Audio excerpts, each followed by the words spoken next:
Et salut à tous, c'est Captain et je suis ravi de vous retrouver pour une nouvelle vidéo. Ça fait très longtemps que j'en ai pas fait sur cette chaîne. On va faire une review slash comment je pourrais dire ça, décryptage de Superman, le film qui lance le DCU de, enfin version James Gunn. Donc c'est un peu une vidéo expérimentale parce que je sais pas trop comment je vais l'articuler. Je pensais faire une première partie review et ensuite une deuxième partie sur sur ce que ce film a apporté et pouvait apporter dans l'univers. Mais au final, je pense que ça sera un peu indigeste et même moi, je pense que ça m'intéresserait pas forcément de vous faire ça. Donc, ce que je vais essayer de faire, c'est de faire de faire concorder les éléments qui m'ont plu et les éléments qui m'ont moins plu dans le film, et ensuite essayer de voir à quel point ça pourrait faire développer la suite de l'univers. Donc là, j'ai pris des notes, hein. Je vais pas vous montrer. En fait, j'ai pris des notes dans ce carnet-là sur le film. Donc, par quoi je pourrais commencer? Allez, on va commencer par par le chat qui est là. On va commencer par ce que j'ai le moins aimé. Comme ça sera fait. J'ai peur en fait que cet univers, même s'il a beaucoup de points positifs, et je vais y revenir un peu plus tard, évidemment qu'il a des points positifs, mais le point négatif pour moi, c'est que ça ressemble un peu à un univers James Gunn, et c'est un des premiers trucs qu'on s'est dit en sortant du film avec des potes, c'est du James Gunn. C'est-à-dire il y a des personnages qui sont un peu, comment je pourrais dire ça, loufoques, très colorés, et il y a certaines situations où vous dites, mais c'est bizarre, c'est du James Gunn, quoi, et c'est tout ce qu'on peut dire. Alors, attendez, parce que peut-être que la caméra va bouger, non? Mon chat sait pas trop s'il va sauter. Ok, voilà, c'est bon. Donc ouais, on sait pas trop ce qui va devenir de ces personnages et de ces certaines situations. Et d'un côté, c'est bien parce que du coup, c'est très imprévisible, mais de l'autre, c'est très bizarre. Et un des premiers points qui m'a vraiment, on va dire, déçu dans cet univers et qui me fait peur pour le fait que ce soit James Gunn, c'est que Superman est plus ou moins tout de même assez faible dans ce film. C'est-à-dire que c'est vraiment un punching ball, notamment la première heure. Je suis pas sûr qu'il gagne un seul combat. Évidemment, il a pas. Alors, il va avoir des spoilers, hein, vu que le film, ça fait un moment qu'il est sorti. Je vais pas pouvoir m'empêcher de faire des spoilers et j'ai pas envie non plus de m'empêcher de faire des spoilers. Euh, donc, il va en avoir. Donc, la première heure du film, ouais, je pense que la première heure, en fait, elle est quasiment passée exclusivement quand Superman apparaît au fait qu'il se casse la gueule ou alors qu'il participe à un combat, notamment avec l'espèce de poulpe géant qui est par la fenêtre quand il discute avec Lois. Et donc on le voit évidemment apparaître dès les premières minutes dans la neige qui s'est fait complètement casser le cul par Ultraman. Et enfin le robot enfin le marteau je sais plus, je sais même plus le nom de l'autre pays, Moldavie, non? Non, je sais. Bon, bref. Euh, donc on le voit qui se fait casser le cul, et surtout après par le kaiju, où typiquement un Superman, comme je l'envisage, prend le kaiju, le chope et l'envoie déjà super loin pour se battre contre lui. Là, vraiment, il faisait que arrêter ses coups. Enfin, une version assez faible de Superman.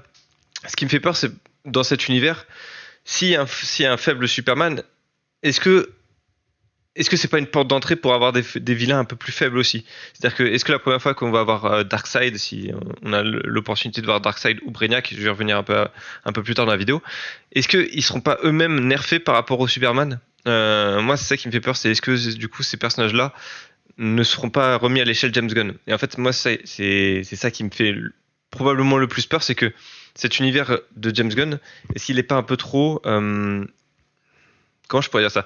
Humanisé, c'est pas vraiment le mot parce que peut-être réduit à l'échelle de l'humain, mais il est pas vraiment humanisé parce qu'on a vraiment des personnages justement qui sont pas forcément humains dans leur aspect. Je pense notamment enfin, le premier film après tout de cet univers, c'est Creature Commando.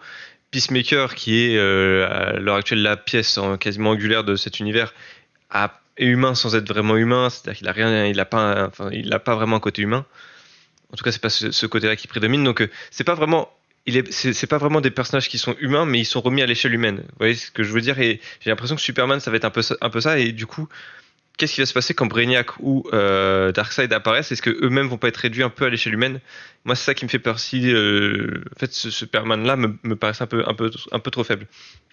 Donc ça peut être ça qui me fait peur.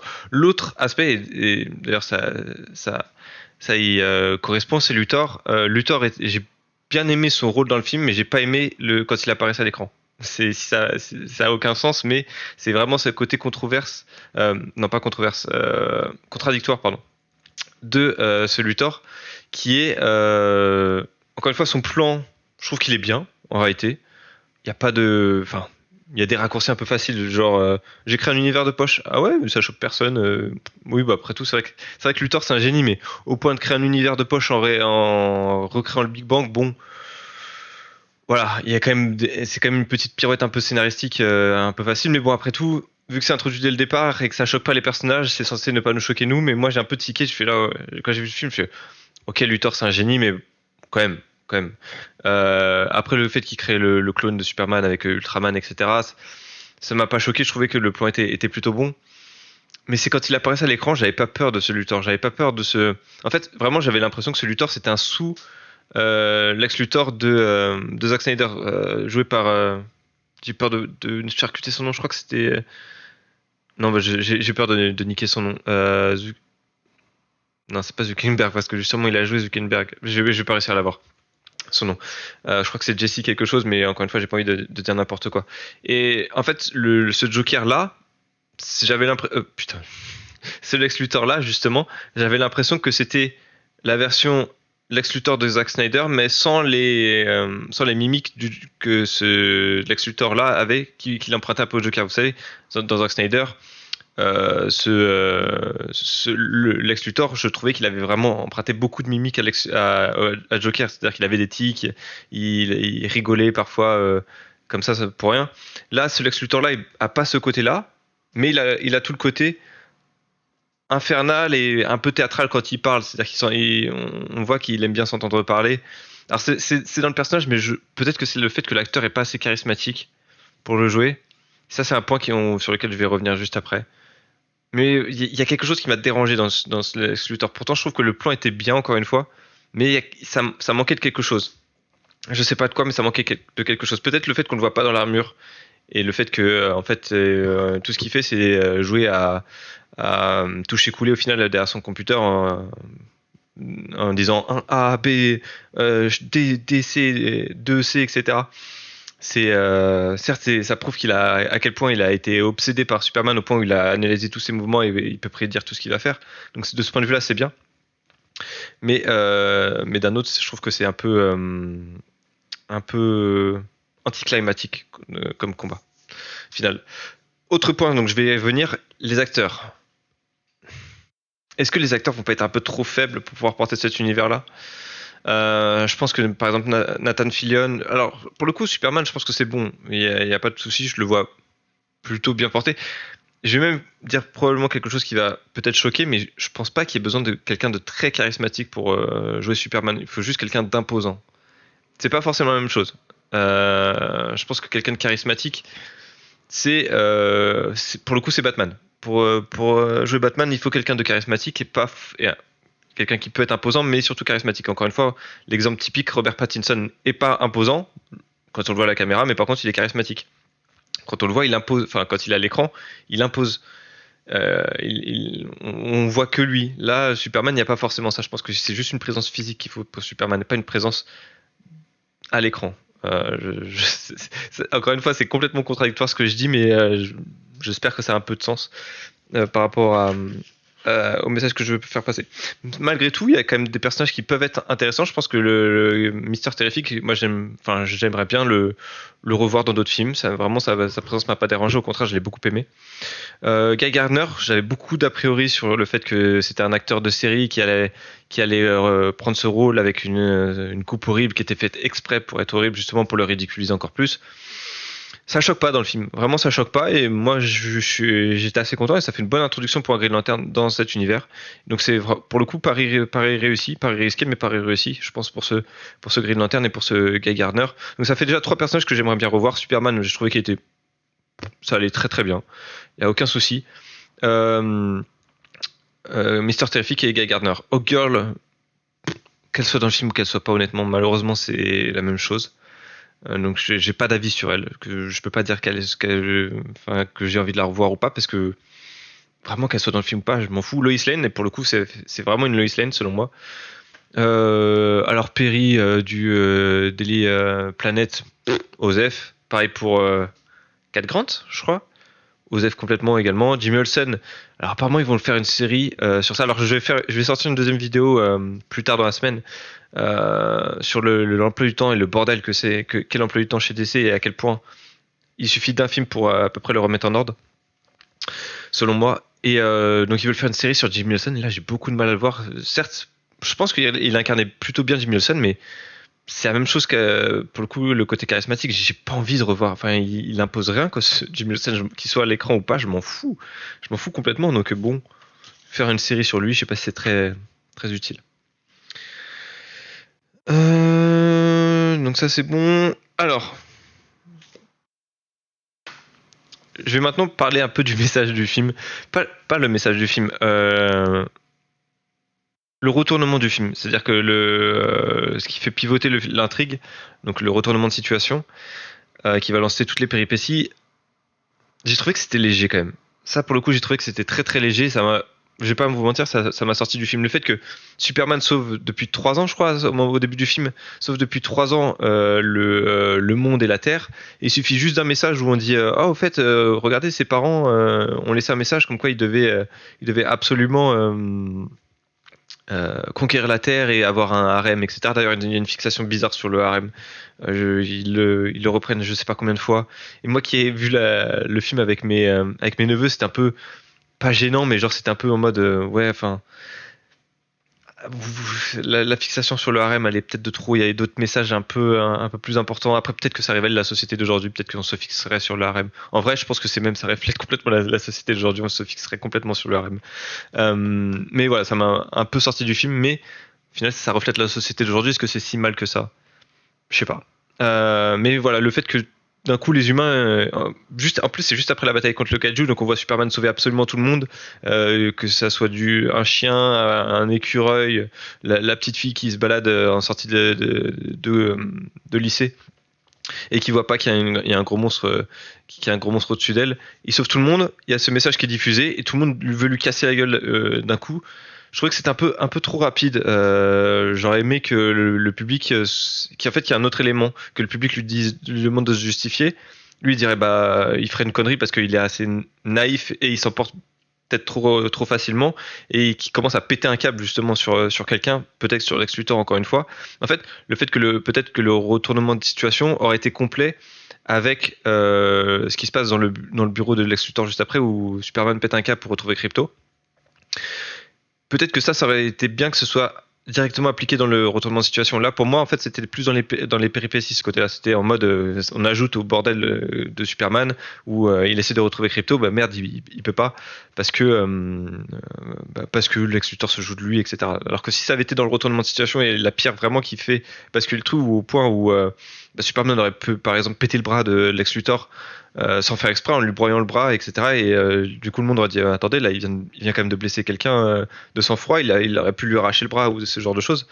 Ça aurait peut-être été plus impactant. Là, encore une fois, le fait que toute l'opinion publique se tourne contre lui à la suite d'un seul message, ça manquait de quelque chose peut-être. Encore une fois, peut-être que Lex Luthor n'était pas assez. Comment je pourrais dire ça, imprégné dans cet univers. Peut-être que si on sent véritablement que Lex Luthor est méga important au niveau de l'opinion publique, un peu à la Elon Musk près les 2 dernières années, on va dire, où il était idolâtré par tout le monde comme quoi c'est un dieu technologique, un génie, etc. Si le Lex Luthor était le Elon Musk de cette époque-là, peut-être que ça aurait été plus logique et ça serait mieux passé de mon côté, parce que là j'ai vraiment trouvé qu'en fait c'était un peu trop rapide et Lex Luthor était un peu trop, je trouve, éloigné de la société pour qu'on y croie vraiment, pour que la société le croie en tout cas aussi facilement, aussi aveuglément, parce que quand on y repense, la société a plus de raisons de suivre aveuglément Superman que de suivre Lex Luthor aveuglément. Lex Luthor, de notre point de vue de spectateur, il a aucune légitimité pour incarner l'aide envers la société, pour incarner le sauveur, pour incarner quelqu'un qui se soucie de la société. Alors que Superman, justement, au contraire, fait que ça. Il fait que sauver la société depuis 2-3 ans. au point même de se mettre en danger, etc. Les habitants de Métropolis le remercient, l'idolâtrent quasiment même au début du film quand il revient pour se battre après s'être fait casser la gueule. Tout le monde se tient devant lui pour le protéger, etc. Et il suffit d'un message vidéo d'un mec, d'un milliardaire, on va dire, et tout le monde lui dit, ah, mais attends, mais tu te fous de notre gueule, etc. Vraiment, encore une fois, cet aspect-là m'a vraiment fait sortir du film. Et, euh, et c'est un peu dommage. C'est un peu dommage.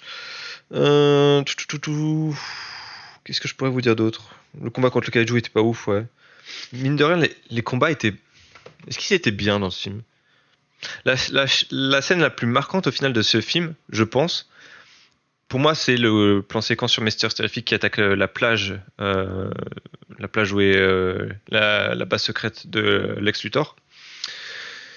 Et le moment final où Superman détruit tous les comment ils s'appellent, les Eagles, je crois, les drones humains que Lex Luthor envoie parce que Ultraman s'est fait envoyer dans le trou noir.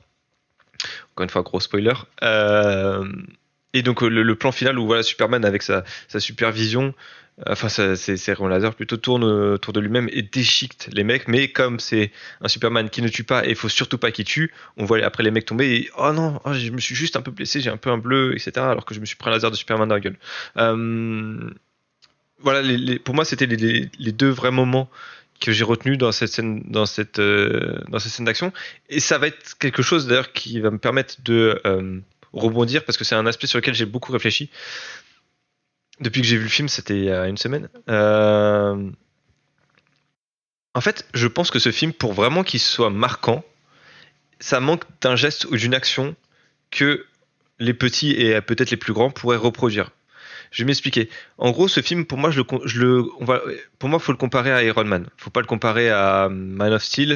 À la limite, si on devrait le comparer à un film de DC pour introduire un univers, ça serait plus Batman v Superman. Mais pour moi, il faut vraiment le comparer à Iron Man. Et de ce point de vue-là, dans Iron Man, quand le Iron Man est sorti et au fur et à mesure des futurs Iron Man, il y a toujours eu un moment marquant, signature, on va dire, pour Iron Man. C'est quand il met son armure. Tout le monde, et du coup tous les petits se disaient ah c'est trop classe quand il met son armure, etc. Et c'est forcément des trucs qu'on a voulu répéter quand on était petits dans nos rêves ou dans nos séquences un peu où on s'imagine en super-héros. On s'imaginait facilement mettre le costume d'Iron Man et du coup devenir ce super-héros. Là il n'y a pas eu ce moment en fait pour Superman, et pour moi c'était pourtant simple de faire un moment comme ça où Clark Kent, typiquement ce coup là où il enlève sa chemise et il y a le costume de Superman en dessous. S'il y avait eu ça dans ce film, peut-être que on aurait eu le geste symbolique, le geste signature en fait d'un Superman qui a introduit Superman véritablement dans cet univers en disant ok, pour les futurs films vous allez avoir ce genre de choses. Alors peut-être que ça fait trop grand public et peut-être que ça fait trop Marvel et que c'est pas ce que James Gunn veut faire. Mais pour moi, c'était vraiment il manquait peut-être de ce geste signature-là. Vous voyez, qui marque véritablement le héros et on peut s'attacher à lui, on peut se dire, bah, dans les futurs films, on reverra ça et j'ai hâte de revoir ça. Et pour les petits, encore une fois, vu que j'ai vu ce film avec mes neveux, je pense qu'ils auraient été un peu plus, ils avaient 11 ans au moment où on a regardé le film. Je pense qu'ils auraient été contents, voilà, de reproduire ce geste ou ce genre de choses parce que c'est des gestes après qui peuvent se retrouver dans la cour de récré, dans ce genre de choses et amener de la discussion sur le film en se disant ah ouais j'ai vu Superman cet été ou ce genre de choses. Là, vu qu'il y a rien, vu qu'il n'y a pas de geste signature, le seul truc signature c'est Crypto au final. Et est-ce que vraiment vous avez envie d'avoir retrouvé Crypto et d'en parler dans les cours de récré? Voilà, je pense que ma réponse elle est assez claire. Pourtant, Crypto c'est pas mauvais non plus, c'est drôle et c'est assez touchant comme personnage et il est, enfin c'est son rôle est parfaitement rempli, le rôle de chien fou, enfin chien entre guillemets fou, mais qui est désobéissant, etc. C'est bien. Enfin, je veux dire c'est logique et c'est bien acté si je puis dire. Mais c'est pas ça qui, à mon avis, définit un univers. Alors, désolé. Est-ce que j'avais peur que la capture se soit arrêtée. Pour revenir, justement, ça me permet de faire un autre pont. J'ai peur que ce DCU, alors je vais y revenir encore une fois dans la vidéo qui arrive plus tard dans la semaine, mais j'ai peur que ce DCU soit trop, comment je pourrais dire ça, trop centré sur les personnages tiers et un peu bouffon. Alors bouffons dans le sens qui font rire. Et j'ai peur vraiment que ce soit ces personnages-là qui fassent aujourd'hui avancer l'univers et les autres héros qui sont censés porter cet univers, au contraire, sont que des figurants. Je m'explique. Superman est sorti, le film Superman est sorti, et aujourd'hui, si vous regardez, on parle quasiment que de Peacemaker. Alors évidemment, Peacemaker va sortir, Superman est déjà sorti, donc il faut faire la pub de Peacemaker. Mais j'ai l'impression que Superman c'est déjà loin dans le passé, alors qu'il est encore au cinéma quoi. Mais là aujourd'hui, on parle que de Peacemaker. Alors Peacemaker, oui, la saison 2 elle est incroyable, etc. Ouais, il se passe ça, mais on s'en fout. Enfin, je m'en fous de Peacemaker. Moi, je regarde pas. Enfin, je fais pas partie des gens qui ont été qui ont regardé, enfin qui ont kiffé The Suicide Squad pour Peacemaker. Je regarde pas, j'ai pas regardé la saison 1 de Peacemaker et j'ai pas envie de regarder la saison 1 de Peacemaker et j'ai pas envie de regarder la saison 2 de Peacemaker. Si j'achète un abonnement HBO Max, ça serait pour Lanterne, ça serait pour euh, Pingouin, ça serait pour ce genre de projet, ça serait pas pour un personnage tertiaire et qui pourtant aujourd'hui est le personnage le plus important quasiment de l'univers quand on regarde parce que c'est dans sa série qu'on va découvrir que le multivers existe, qu'on va découvrir probablement qu'il va y avoir d'autres personnages qui vont apparaître. Hein. Il y a des teasers comme quoi, à mon avis, il va se passer quelque chose de gros. Parce que faut vendre cette série. Alors que, bordel, vous avez quand même des films à vendre avec des personnages importants. Gardez des cartouches pour ces personnages-là et mettez-les en avant. Le film Superman est sorti et j'ai l'impression qu'aujourd'hui, le grand héros de cet été pour DC, c'est Peacemaker. Et moi, ça me fait chier. Parce que si on va à ça, et encore une fois, on l'a eu avec Creature Commando. Creature Commando, c'est la série, James Gunn l'a dit, qui lance le DCU officiellement. C'est pas Superman. Là où, encore une fois, chez Marvel, c'est Iron Man qui avait lancé tout cet univers partagé. Là, c'est Creature Commando. Vous voyez, ça me fait vraiment peur que ce film, enfin, cet univers soit trop basé sur des personnages bouffons pour faire rire, pour, euh, j'ai le mot en anglais, je suis pas sûr que ce soit ça en français, mais pour subvertir les attentes, pour vraiment que on s'attend tellement à ce que les super-héros c'est des mecs trop forts et là en fait non, on va nous servir des séries avec Peacemaker qui est un bouffon de service mais qui est qui a un côté un peu en fait je sais même pas comment définir ce Peacemaker, ce personnage ne m'intéresse tellement pas. Mais je pense que mon propos est assez clair et vraiment c'est quelque chose qui aujourd'hui me fait peur. Vraiment me fait peur. Parce que il y a tellement de personnages intéressants chez DC. Dans tous les univers, si vous voulez jouer sur des personnages secondaires mais pas tertiaires, lancer Nightwing, ça permettra de lancer Bloodhaven, lancer Superboy chez Superman parce que du coup ça permet de lancer le clonage et d'avoir un lien avec Lex Luthor et d'avoir des questionnements sur ce qu'est le clonage, c'est quelque chose que peut-être qu'on n'a pas vu chez Marvel. Comme ça vous touchez d'autres publics, vous touchez d'autres sujets que Marvel n'a pas encore touché. D'ailleurs The Suicide Squad moi j'avais bien aimé parce que justement ça touchait un aspect presque politique, mais plus de l'ordre moral. Et j'avais vraiment beaucoup aimé ce questionnement-là. Je me suis dit, putain, c'est intéressant pour un film de super-héros. Et aujourd'hui, tout ce qu'on en a tiré, c'est Peacemaker de ce film-là. Donc je trouve que c'est un peu du gâchis, quoi. Ensuite, est-ce que c'est à peu près tout pour les points négatifs? En vrai, je pense que c'est à peu près tout, hein. Donc ça me permet de passer aux points positifs. Et en fait, les points positifs, je peux les résumer en quelques phrases. Bon, déjà, je trouve que l'apparition des parents humains de Superman marche parfaitement. Genre, c'est vraiment le truc où j'ai rien eu à dire. Alors, peut-être que le fait que le père soit trop émotif et que la mère et du coup le côté un peu dur à cuire du couple Kent fait encore une fois, c'est pour subvertir les attentes.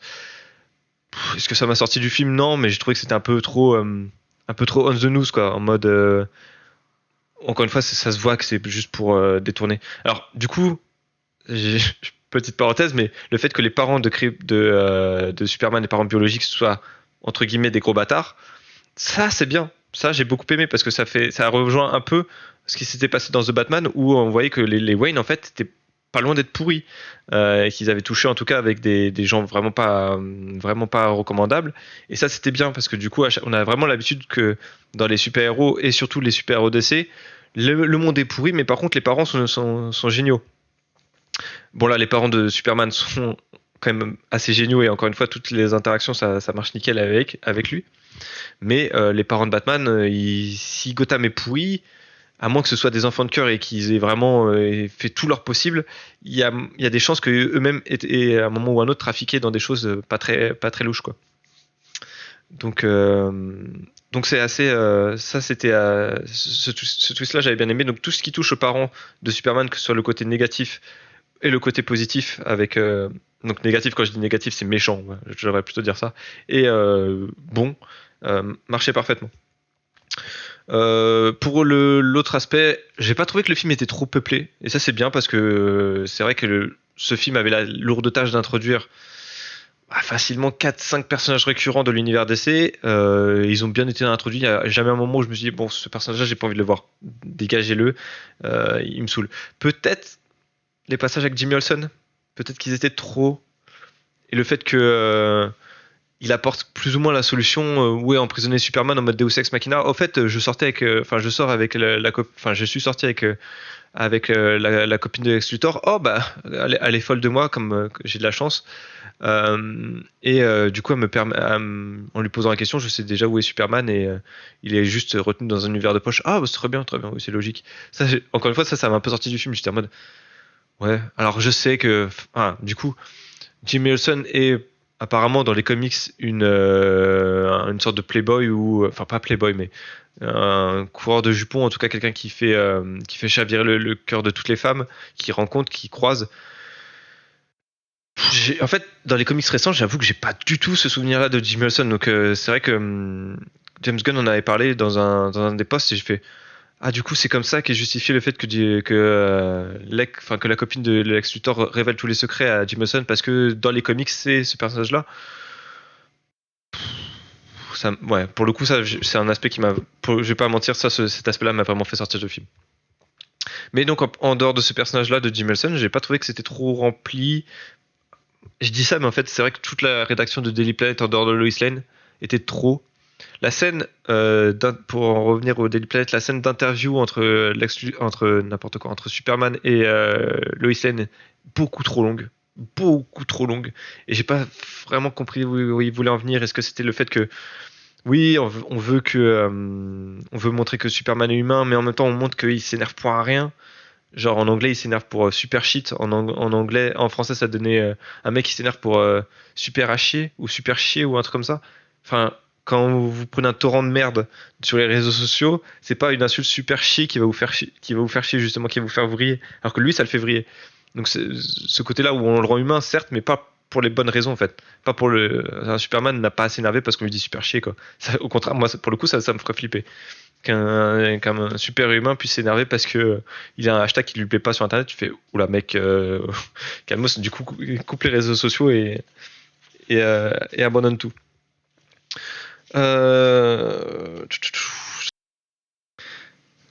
Je vais reprendre parce que mon casque s'était arrêté. Du coup, la musique était bien du film. C'est vrai que la musique elle m'est restée dans la tête plusieurs heures après la projection et ça fait un moment que ça m'était pas arrivé. Après, je pense que c'est juste le thème principal hein, qu'on a retenu parce que c'est vrai que sur le trajet du retour, on était plusieurs à fredonner le thème. Et donc ça, c'était assez bien et c'est assez bien de le noter et d'en profiter. Je pense qu'en termes de points positifs qui lance l'univers, je pense que c'est à peu près tout ce que je voulais dire. Oui, je pense que c'est à peu près tout. Je sais pas si je garde les grands vilains. Ah si, j'en ai parlé au début de la vidéo, donc je vais en parler maintenant. Pourquoi je pense que le personnage le plus important, enfin le plus à même d'apparaître dans cet univers du DCU, en tout cas à la fin de cette première phase, donc qui est Gods and Monsters, pour moi le plus logique, ça serait Brainiac. Pourquoi Brainiac? Parce que justement, on a le côté comment je pourrais dire ça, univers miniature.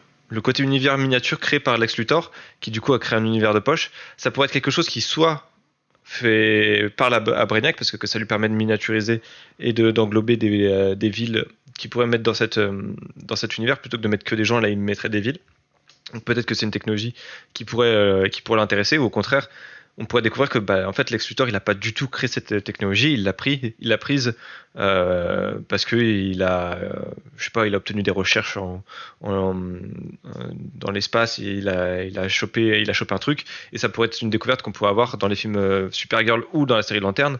On pourrait découvrir que en fait, Lex Luthor a obtenu ces recherches-là d'un certain d'une origine extraterrestre. Et là, du coup, je pense que tous les fans d'essai comprendraient que ça serait Brainiac. Parce qu'en fait, vraiment, quand on voit ce film, quand on voit surtout cet univers de poche là, le premier truc auquel j'ai pensé, c'est est-ce que c'est la Phantom Zone? Non, vu qu'il y a des gens vu que ça ressemblait pas vraiment à la Phantom Zone. Mais quand j'ai entendu univers de poche, tout de suite, je me suis dit, s'ils n'utilisent pas ça pour Brainiac, c'est qu'il y a un énorme, qu'il y a vraiment un potentiel gâché. Alors, est-ce qu'il va apparaître tout de suite ou pas? Encore une fois, vu que les futurs projets Supergirl, Lanterne sont très axés euh, récit intergalactique, encore une fois, ça serait un gros gâchis de pas ramener un méchant qui a un background intergalactique. Donc, encore une fois, pour moi, il y en a vraiment que trois qui seraient logiques. En un, Brainiac, comme je l'ai dit. En deux, surtout que Brainiac pourrait suivre les Kryptoniens. Non, vraiment, Brainiac, pour moi, pour le coup, c'est un no-brainer. Darkseid, mais Darkseid, je pense qu'ils vont calmer parce que c'était ce que voulait faire Zack Snyder. S'ils ressortent ça moins de 10 ans après Zack Snyder, il va forcément avoir des gens qui vont vouloir comparer les deux et dire ouais, mais Zack Snyder, le Darkseid de Zack Snyder faisait plus peur, ses origines étaient plus logiques, etc. Donc je pense qu'ils vont vouloir faire un peu calmer le truc. Et encore une fois, Darkseid, j'ai du mal à le voir contre ce Superman-là, parce que ce Superman-là, il se fait poutrer par Darkseid, hein, donc faut un peu calmer le truc. Et l'autre possibilité, c'est que vu qu'on a une série sur les lanternes, que les Green Lanterns sont apparus dès le début de cet univers quasiment, avec Guy Gardner dans Superman, peut-être qu'on pourrait avoir des ennemis qui viennent de cet univers-là. Donc on pourrait avoir... Sinestro me paraît pas assez fort contre cette Justice League pour le coup s'il apparaîtrait. Les Red Lanterns, ça pourrait être intéressant, mais pour moi c'est vraiment un arc que vous devez garder pour la série Lanterne. Peut-être l'arc Blackest Night, mais est-ce que ça fait pas trop tôt? Je pense que ça fait un peu trop tôt. Pour moi, vraiment, Brainiac, c'est le plus logique, et c'est ce qui, je pense, devrait arriver. Parce que James Gunn, je pense qu'il est pas con, il a compris qu'un univers, d'ailleurs Zack Snyder l'avait compris aussi, un univers cinématographique ne marche que s'il y a un ennemi qu'on attend, qui rôde dans l'ombre et qui va frapper, et on attend juste de voir les super-héros l'affronter. Encore une fois, Brainiac, pour moi, c'est une évidence. C'est une évidence absolue, le côté univers de poche, le côté intergalactique, les deux Kryptoniens que sont Supergirl et Superman qui sont tout de suite mis en avant, avec en plus tout de suite les technologies kryptoniennes qui sont encore une fois mises en avant, le fait que les Kryptoniens n'étaient pas forcément des gens très bien, donc ça se trouve on peut jouer sur ça, sur le fait Brainiac qui peut arriver en disant bah ouais mais moi certes j'ai des trucs kryptons si c'est lui qui a des trucs kryptons. Attention, je pars dans l'hypothèse, mais c'est ce qui n'est pas forcément le cas. Certes, j'ai des trucs kryptons, mais au final, vous vous rendez bien compte que c'était des connards. Donc, ça se trouve, j'ai fait ça pour le bien de la galaxie. Ça pourrait être des choses assez intéressantes. Pardonnez-moi. Et assez logiques. Hop, je vais prendre. Donc, pour finir la vidéo, une question simple. Est-ce que ce film a réussi son boulot? C'est-à-dire que ce film, pour moi, son boulot principal, c'était pas forcément... Certes, c'était bien de fonctionner d'un point de vue commercial, mais c'était surtout comment je pourrais dire ça? De lancer véritablement l'univers DC. C'est-à-dire de lancer le DCU en disant, bon ok, tout ce qui s'est passé avant, vous avez déjà oublié, mais maintenant vraiment vous pouvez oublier. Maintenant, c'est la première grosse pierre au cinéma. Et voilà, vous pouvez vous baser là-dessus. Est-ce que c'est réussi? au, dé- Au départ, je vais pas mentir, j'étais très circonspect. En sortant du cinéma, je m'étais dit, ouais. En fait, le truc, c'est que c'est là où ça va être un peu subjectif, c'est que j'avais tellement plus d'attentes par rapport à DC. D'ailleurs, vous l'avez vu, c'est pour ça que je faisais plus de vidéos sur cette chaîne. Sur DC, c'est que Warner et DC m'ont cassé les couilles avec des décisions à la con et des films à la con dont on se foutait complètement. Blue Beetle, Black Adam, Birds of Prey, Wonder Woman 84, des films dont on se foutait complètement, qui avaient une qualité médiocre, voire minable pour certains. Shazam 2, enfin bon bref, justement la liste est tellement grande que j'étais tellement blasé que tous les projets que Warner sortait me laissaient complètement indifférent. Celui-là, j'y suis allé sans aucune attente. Et peut-être que je suis sorti de la salle avec un avis négatif à cause de ça. Peut-être que je suis sorti parce que justement il y avait l'ancien DC qui les déceptions, peut-être même la colère, la oui le mépris que j'avais pour Warner et pour les décisions qu'ils ont prises par le passé ressortait à ce moment-là et c'est ce qui m'a vraiment donné un avis plutôt négatif à la sortie de la séance. Mais en y repensant, encore une fois, quand on compare pas à Man of Steel mais à Iron Man, je pense que c'est pas si dégueu que ça. C'est pas si dégueu que ça. Il y a au moins un Lex Luthor qui est assez bien introduit. Donc ça peut être une base pour de futurs films ou de futures séries enfin séries ou films avec Lex Luthor. Vous voyez, par exemple, le fait que le lapsus soit quand même présent, c'est un peu dérangeant. Je vois plus Lex Luthor dans une série que dans un film parce qu'il fait pas assez peur. À mon avis, il fait pas assez peur pour un film. Mais ça peut tout à fait aussi être un mec tellement intelligent qu'il peut tout à fait être le vilain pour une série, une série de 10 épisodes ou ce genre de choses où au final il manipule complètement les gens et, du coup ouais, il peut tenir une intrigue comme ça. Euh, mais voilà, en termes d'univers, et puis c'est un truc tout con, mais cet univers, ce film m'a fait pour la première fois depuis 5 ans, peut-être même un peu plus de 5 ans, racheter des comics.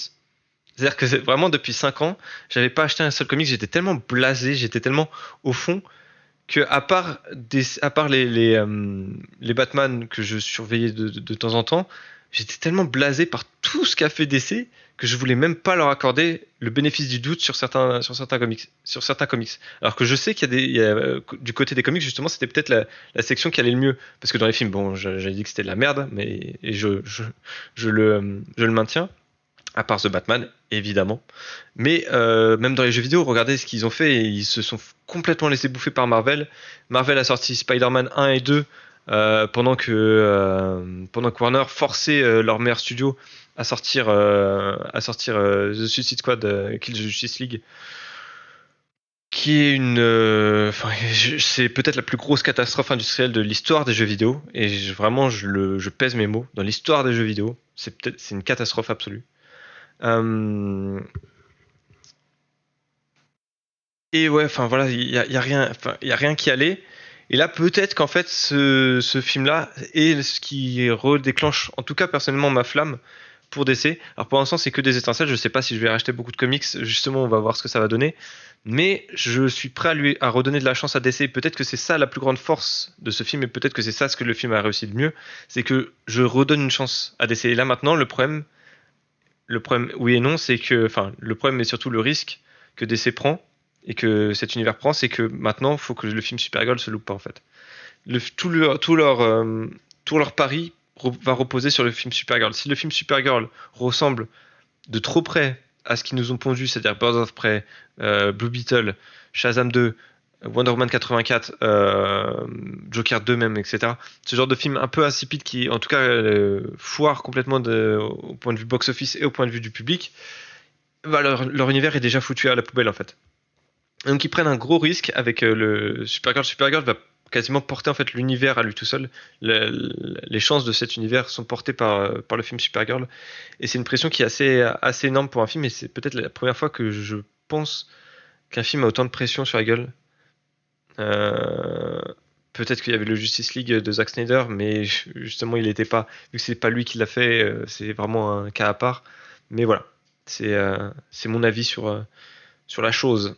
Et encore une fois, là pour le coup, c'est vraiment purement subjectif et je vous raconte un peu mon histoire euh, personnelle parce que je trouve qu'elle illustre bien en tout cas ce que je suis devenu, c'est-à-dire que j'étais vraiment un fan hardcore DC, hein. C'est-à-dire que j'en étais au point où j'achetais des t-shirts, j'ai acheté par exemple tous les pulls Green Lantern de toutes les couleurs, etc. Vraiment, j'étais un fan absolu. Vous voyez derrière moi hop, derrière moi, pardon, que j'ai même acheté des jeux de société DC. J'étais tellement fan, et en fait, j'avais perdu la flamme avec toutes les décisions que DC et Warner avaient pris. Et là, peut-être que ce film réussit à me redonner a réussi à faire raviver la flamme, et peut-être que c'est ça au final ce qu'il voulait faire, et si c'est le cas, bah c'est réussi, quoi. C'est tout. Donc on va voir. Écoutez, je suis prêt à redonner ma chance, et c'est de redonner sa chance à DC. Et c'est pour ça que je refais des vidéos. Je sais pas si j'en referai très souvent non plus. C'est-à-dire que là, je vais sortir cette vidéo-là, une autre vidéo. J'en ai peut-être une autre sur The Batman 2. Et c'est à peu près tout pour l'instant de ce qui est prévu. Donc on va voir si je maintiens le rythme également. Mais voilà, en tout cas, ça me fait plaisir dans un sens de retrouver peut-être DC. Et je peux juste te dire que ça m'avait manqué. Voilà. Merci d'avoir regardé cette vidéo. Portez-vous bien et je vous retrouve quand vous le souhaitez pour de nouveaux épisodes. À bientôt.